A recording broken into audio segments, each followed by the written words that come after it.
¿Qué tal, queridos amigos? Bienvenidos a este audio número 5 de la serie de podcast de Aurus Spira, en donde estamos tratando el tema de tanatología eh, y vamos a finalizar con este podcast el tema. Y ahora, bueno, haciendo un poco un resumen o una síntesis de los puntos que hemos revisado, empezamos en el número 1 por conocer la definición de tanatología. Hemos visto el apego de la familia hacia la persona que ya no está, algunas experiencias que nos narra Elizabeth Kubler-Ross en su libro La muerte en un amanecer. Desde luego, experiencias tanto en el acompañamiento de los enfermos terminales de todas las edades, como las experiencias más allá del umbral. Y bueno, para nosotros ha sido un recorrido verdaderamente enriquecedor y pues muy, muy agradable de poder compartir todo esto con ustedes, a quienes han escrito para decir que les ha apoyado y les ha orientado para ampliar su visión del tema o inclusive para tener más información, porque a lo mejor están pasando por un trance difícil por la pérdida de algún familiar. Pues es maravilloso, estamos muy agradecidos de los comentarios y las sugerencias que nos han hecho. Desde luego que tenemos muchas sorpresas por delante, temas nuevos, y en este podcast que también esperamos sus comentarios, sus sugerencias, dudas. Desde luego, como siempre, pues muy agradecidos por su participación. Vamos a darle cierre, vamos a terminar. Es muy extenso el tema de tanatología, pero bueno, hay que darle un final para poder continuar con otros temas. Y el día de hoy vamos a compartir con ustedes un poquito sobre algunos puntos que se quedaron mencionados en los otros podcasts, como por ejemplo las experiencias que podemos tener después del fallecimiento de uno de nuestro familiar. Eh, Probablemente nos quedamos con la sensación de su presencia. Puede ser que soñemos con ese familiar y nos dice cosas, o lo vemos pasar en nuestro sueño de alguna manera. Y todas esas experiencias, la sensación de que está a un lado de nosotros, la sensación de que pasa, entra, sale de la habitación, el que en determinado momento veamos aparentemente fuera de lugar alguno de los objetos que nuestro familiar usaba, por ejemplo, ¿no? Em, o escuchamos casualmente una canción que a esta persona le encantaba y que pues no es común que suene, porque tal vez ya no es contemporánea, y sin embargo de pronto en el radio de un automóvil que va pasando están escuchando esa canción. Alguna conversación en donde inconscientemente o casualmente surja el tema, alguno de los temas tal vez que le gustaban o que tenían que ver con esta persona. Es común, obviamente, porque el tema de conversación puede ser la pérdida de nuestro familiar y hablar de la persona, hablar del vínculo que tenemos con esa persona, etcétera. Es perfectamente normal. Y todas estas sensaciones y todas estas experiencias son también naturales y son normales. Es bien importante que ampliemos nuestro criterio y que reconozcamos que la energía de esta persona, de este familiar, sigue ahí porque era su casa, porque eran sus cosas, porque tenía algo que ver con nosotros. Inclusive a lo mejor estábamos nosotros ubicados en otro país, en otro sitio geográfico y tenemos ese tipo de experiencias. ¿Por qué?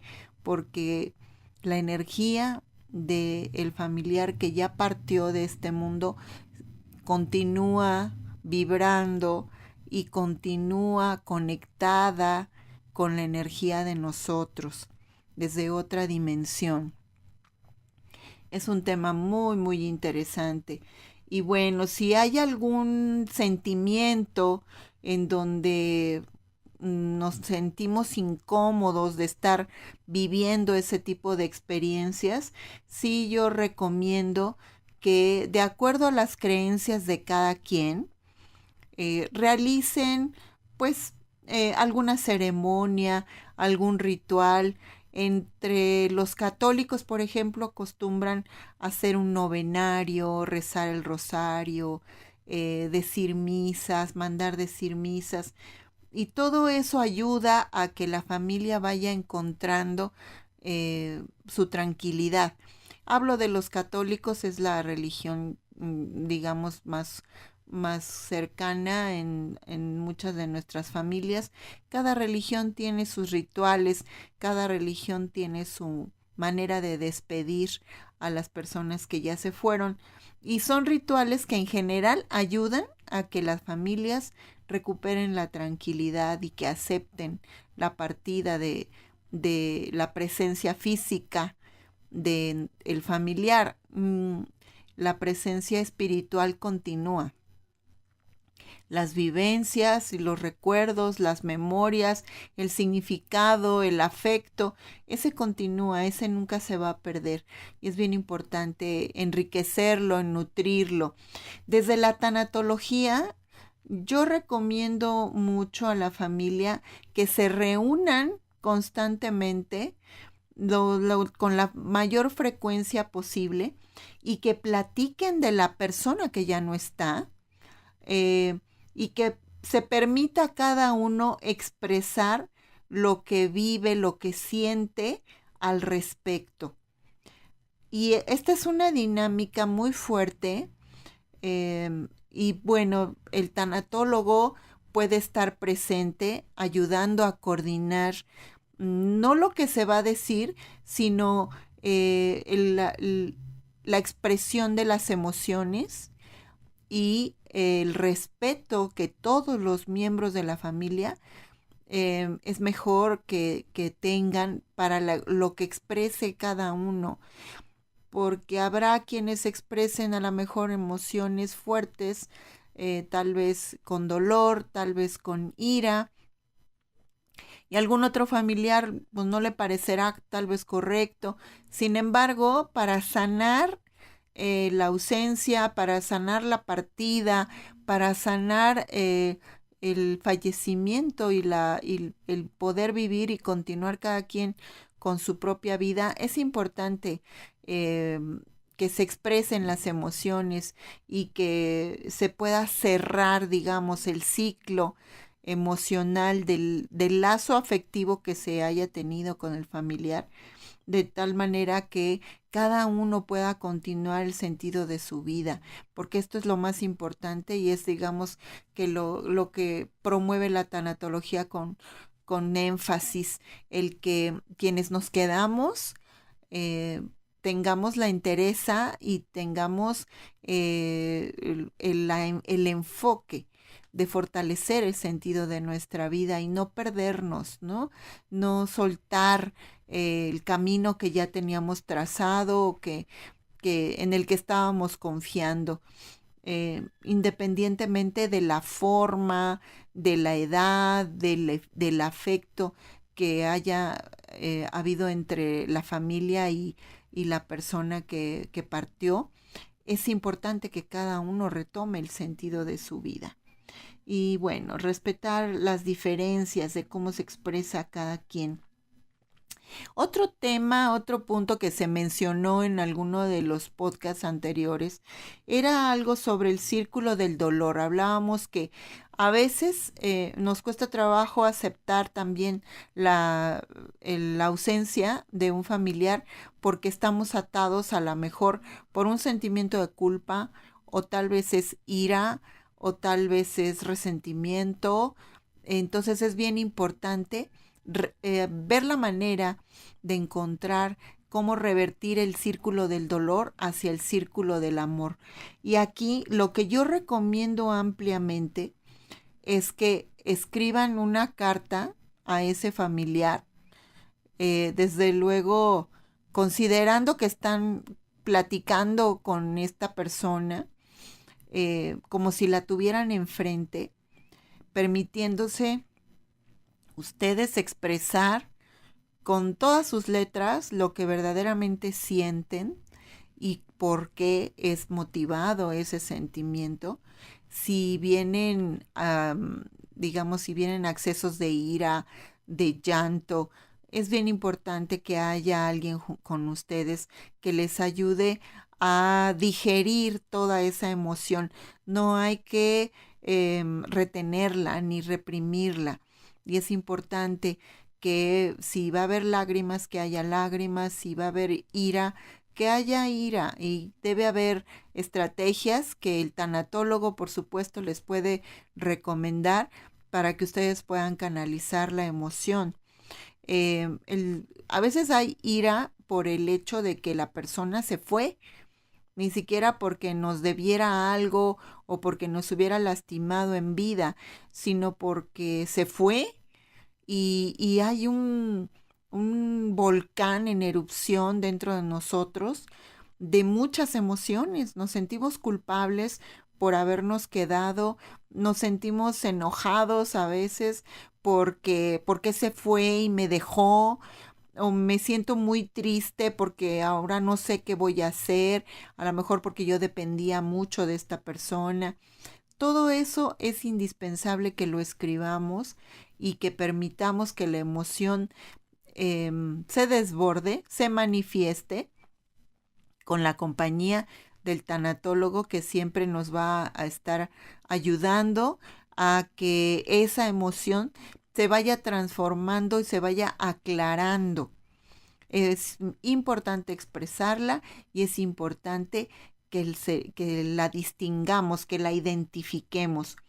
Y finalmente esta carta que yo les recomiendo que escriban si es que tienen algún sentimiento estancado, eh, debe llegar a un punto en donde la persona que está escribiendo acepte que el familiar ya no está y que de alguna manera es perdonado por haberse ido, es perdonado por las cosas que a lo mejor vivimos con esta persona.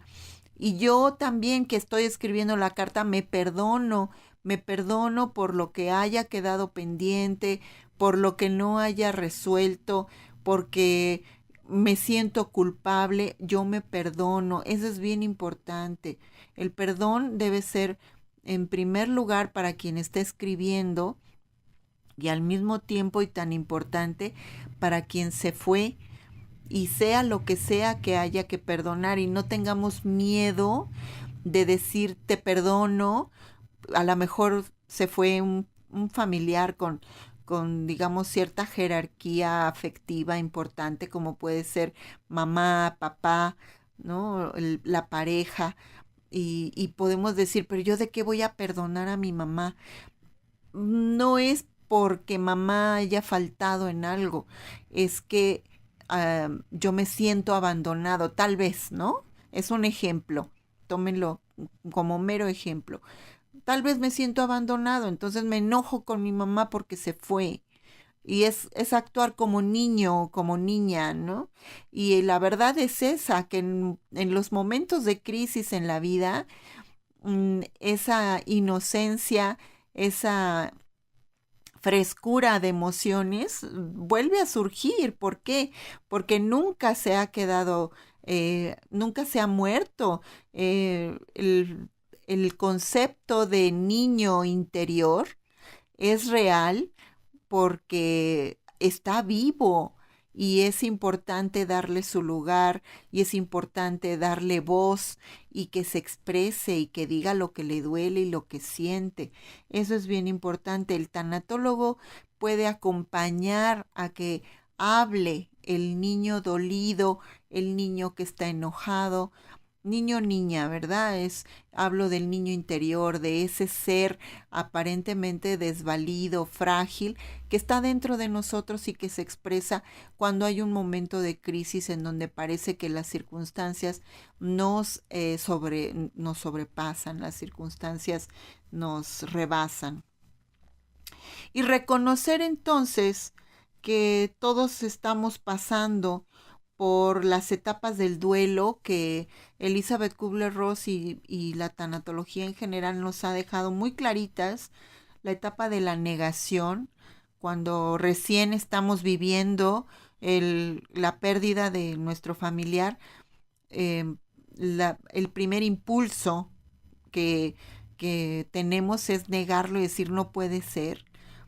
Eh, Pasamos en algún momento hacia la ira, nos da coraje, nos sentimos enojados, nos sentimos defraudados y después en este camino, digamos, de racionalización, de intelectualización, en donde mm, nuestro instinto de conservación nos lleva a pensar, bueno, pero es que es real, ya no está, ya se fue, entonces, bueno, ya me siento bien, yo me siento centrada, no pasó nada, ya pasó lo que tuvo que pasar, ahora yo sigo mi vida y no nos damos cuenta que estamos como en un estado de negociación en donde pareciera que si no sufro, si hago como que no me duele tanto y a lo mejor en una de esas y un día despierto y encuentro que no era verdad, que solo fue una pesadilla.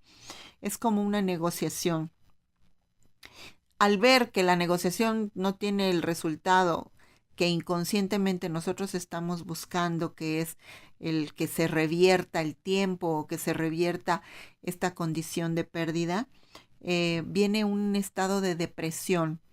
Esto es desgano, falta de fuerza, falta de claridad mental, falta de apetito.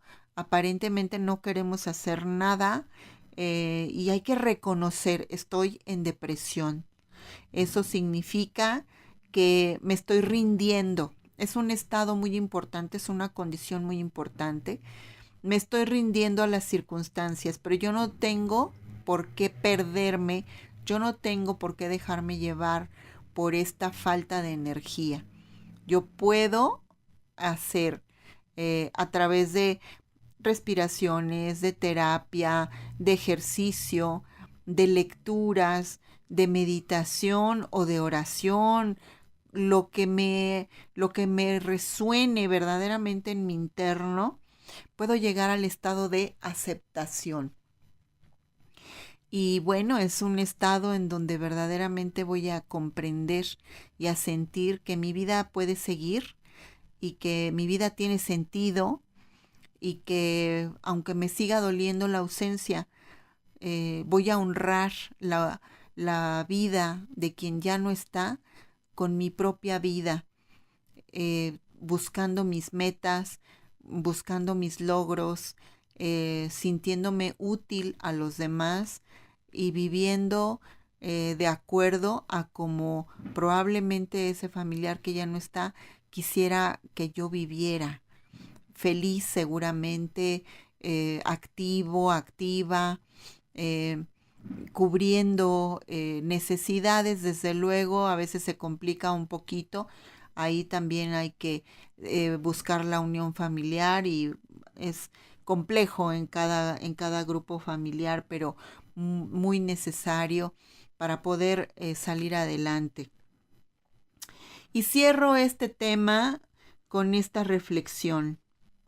Aceptar la finitud de la vida en la tierra aporta una visión mucho mayor de la vida que no inicia ni termina. La vida es eterna. La muerte no existe.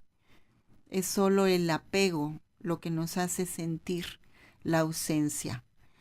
Yo confío en que estos temas sean de utilidad, que les ayuden a orientarse y que si tienen dudas, si quieren profundizar en ello, si requieren alguna consulta en particular, si tienen alguna reflexión o confusión específica, estamos a sus órdenes, con todo gusto nos pueden escribir y nosotros nos podemos comunicar con ustedes. Estamos en las redes sociales, en Facebook, en Twitter, como Aurus Spira. En Facebook pueden descargar los audios haciendo clic en el link. Los va a llevar a una nube en donde pueden descargarlos. Los pueden escuchar también en el canal de YouTube. Y en cada uno de estos espacios cibernéticos les voy a agradecer muchísimo que le den me gusta y que los compartan. Y desde luego, bueno, aunque termina aquí este ciclo de tanatología, los invitamos cordialmente a que el próximo programa estén pendientes porque vamos a tocar un tema también por demás interesante. Ya verán ustedes. Lo vamos a dejar un poquito en suspenso para que nos escuchen. Esperemos que haya sido de su agrado este ciclo y estamos a sus órdenes para los comentarios, sugerencias de temas, desde luego también los estamos revisando y con todo gusto vamos a hacer un podcast de los temas que nos sugieran. Muchas gracias, que tengan excelente día. Su amiga Pilar Silva a sus órdenes. Visiten nuestra página Aurus Spira. Hasta pronto.